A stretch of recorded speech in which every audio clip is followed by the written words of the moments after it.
राजा मुगल साम्राज्य के आगे घुटने टेक चुके थे। लेकिन भारत का एक राजा ऐसा था जो मुगल सम्राट अकबर के नाक में दम करके रख रखा था। आपको जानकर हैरानी होगी कि मुगल सम्राट अकबर उस राजा से परेशान होकर उसके सामने एक शर्त रखता है कि तुम चाहो तो आधा भारत अपने कब्जे में ले लो, लेकिन मुगल साम्राज्य के अधीन होकर राज करो। लेकिन भारत के इस महान राजा को अपना आत्मसम्मान इतना अधिक प्यारा था कि वो अकबर के हर प्रस्ताव को ठुकराकर उससे युद्ध करना सही समझता है। भारत के इस महान राजा का नाम था महाराणा प्रताप सिंह। एक ऐसा राजा जिसका नाम सुनकर अकबर के भी रोंगटे खड़े हो जाते थे। एक ऐसा राजा जिसका नाम सुनकर अकबर के सारे योद्धा कांपने लगते थे।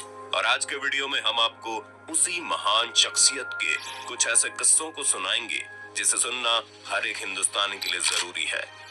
दोस्तों, महाराणा प्रताप के पिता का नाम राजा उदय सिंह था, जिनकी एक नहीं बल्कि 20 पत्नियां थी और 20 पत्नियों से उनके कुल 33 बच्चे हुए थे।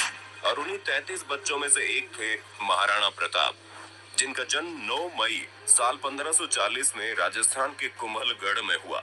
महाराणा प्रताप जब बहुत छोटे थे तभी से उनके अंदर ऐसे ऐसे गुण दिखाई देते थे जो कि एक महान राजा के अंदर होने चाहिए। सिर्फ दरबार के लोग ही नहीं बल्कि राज्य के लोग भी इस बात पर यकीन करने लगे कि जब महाराणा प्रताप बड़े होंगे तो वही उनके राजा बनेंगे। लेकिन किस्मत को कुछ और ही मंजूर था। महाराणा प्रताप के पिता उदय प्रताप सिंह ने अपनी पसंदीदा पत्नी की बातों में आकर महाराणा प्रताप के छोटे भाई जगमाल सिंह को वहां का राजा घोषित कर दिया। उदय प्रताप सिंह के द्वारा किया गया ये एक ऐसा काम था जिसे सुनकर पूरा राज्य दुखी हो गया। दोस्तों, राजा उदय सिंह जी की 20 पत्नियों में से एक थी रानी धीर भाई भटियाणी।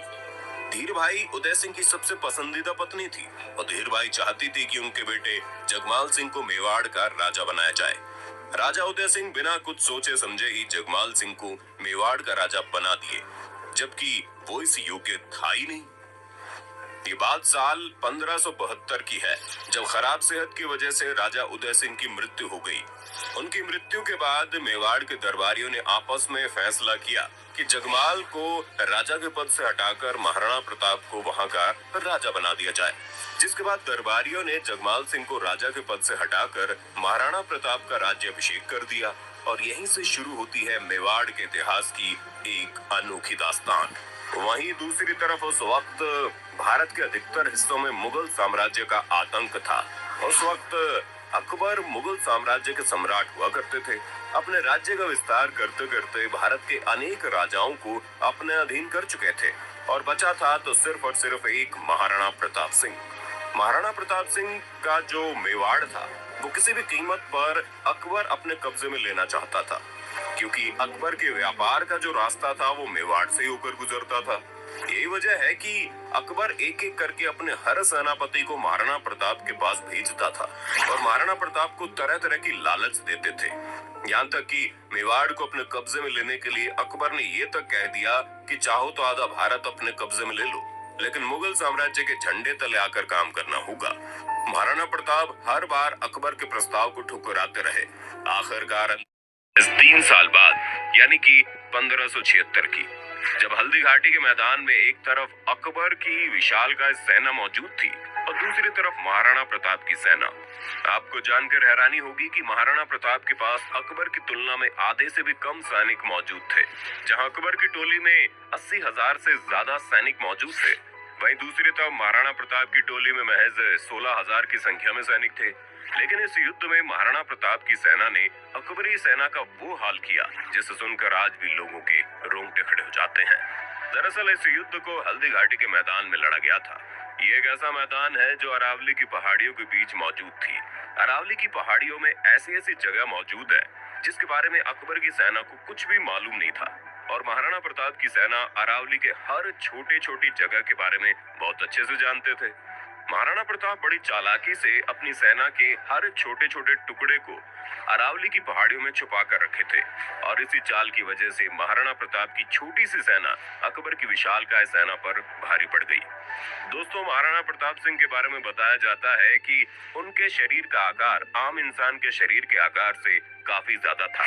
उनके शरीर का आकार कितना बड़ा था और उनके अंदर कितनी अधिक ताकत थी, इसका अंदाजा आप इसी से लगा सकते हैं कि युद्ध के दौरान वो 70 किलो का तो कवच ही पहन लेते थे। उनके हाथ में 80 किलो के वजन का भाला हुआ करता था और उनकी तलवार का वजन भी 10 किलो से ज्यादा ही होता था। अब आप अंदाजा लगा सकते हैं कि 80 किलो के भाले से अगर किसी के ऊपर हमला करते होंगे तो उसका हाल क्या होता होगा। महाराणा प्रताप सिंह के बारे में एक किस्सा और बताया जाता है। अकबर के सबसे बड़ी सेनापतियों में से एक था बहलोल खान। अकबर अपने उस सेनापति को सबसे योग्य सेनापति मानते थे, लेकिन युद्ध के दौरान महाराणा प्रताप ने अपने तलवार के एक वार में ही घोड़े सहित बहलोल खान के शरीर के 2 टुकड़े में बांट दिया। इससे आप अंदाजा लगा सकते हैं कि महाराणा प्रताप के अंदर कितनी ज्यादा ताकत थी। उनके ऐसी खतरनाक डरता था। युद्ध के दौरान एक बार भी अकबर की हिम्मत इतनी नहीं हुई कि वो महाराणा प्रताप के सामना कर सके। खैर, ये तो हो गई महाराणा प्रताप की बात, लेकिन उनका घोड़ा चेतक भी किसी से कम नहीं था। कहा जाता है कि महाराणा प्रताप के घोड़े चेतक जैसा घोड़ा दोबारा कभी पैदा नहीं हुआ। उनका घोड़ा नीले रंग का था, जिसे अफगान से लाया गया था। महाराणा प्रताप अपने इस घोड़े से बहुत ही प्रेम करते थे, लेकिन उस दिन युद्ध के दौरान ऐसा वाकया हुआ जिसने महाराणा प्रताप से उसका सबसे प्रिय घोड़ा हमेशा के लिए छीन लिया। उस वक्त युद्ध के दौरान अकबर के मुख्य सेनापति मान सिंह एक हाथी पर बैठकर महाराणा प्रताप के सैनिकों को एक एक करके मारता जा रहा था। महाराणा प्रताप ऐसा होते हुए देखकर तुरंत अपने चेतक को मान सिंह की तरफ मोड़ लिए। चेतक ने एक लंबी छलांग लगाई और अपना अगला पैर मान सिंह के हाथी के ऊपर पहुंचा दिया। अकबर ने अपने भाले से मान सिंह के ऊपर एक भयंकर प्रहार किया, लेकिन तभी अचानक से उस हाथी का महावत मान सिंह के बीच में आ गया। उस वक्त युद्ध के दौरान हाथियों की सूंड में तलवार बांध दिए जाते थे। हाथी ने जैसे ही अपनी सूंड को घुमाया, चेतक का अगला पैर कट गया। पैर कटने की वजह से चेतक बुरी तरह से घायल हो गया। अब उसके अंदर इतनी ताकत नहीं बची थी कि वो महाराणा प्रताप को संभाल सके। महाराणा प्रताप सिंह के घोड़े को घायल देखकर अकबर के सैनिक महाराणा प्रताप को घेरने लगे, लेकिन चेतक अपने शरीर के अंदर बची हुई ताकत को एक बार फिर से इकट्ठा करता है और उठ खड़ा होता है। आपको जानकर हैरानी होगी, एक पैर कटा होने के बावजूद भी चेतक उठा और तेज रफ्तार से दौड़ने लगा। सामने एक 22 फीट चौड़ा नाला मौजूद था और पीछे अकबर की विशाल सेना महाराणा प्रताप को घेर रखी थी। चेतक एक पैर कटा होने के बावजूद भी इतनी तेज रफ्तार से दौड़ता हुआ आया, उछला कि वो 22 फीट चौड़े नाले की छलांग को पार कर गया और मरने से पहले महाराणा प्रताप सिंह को एक सुरक्षित जगह पर पहुंचा गया। इस युद्ध में तो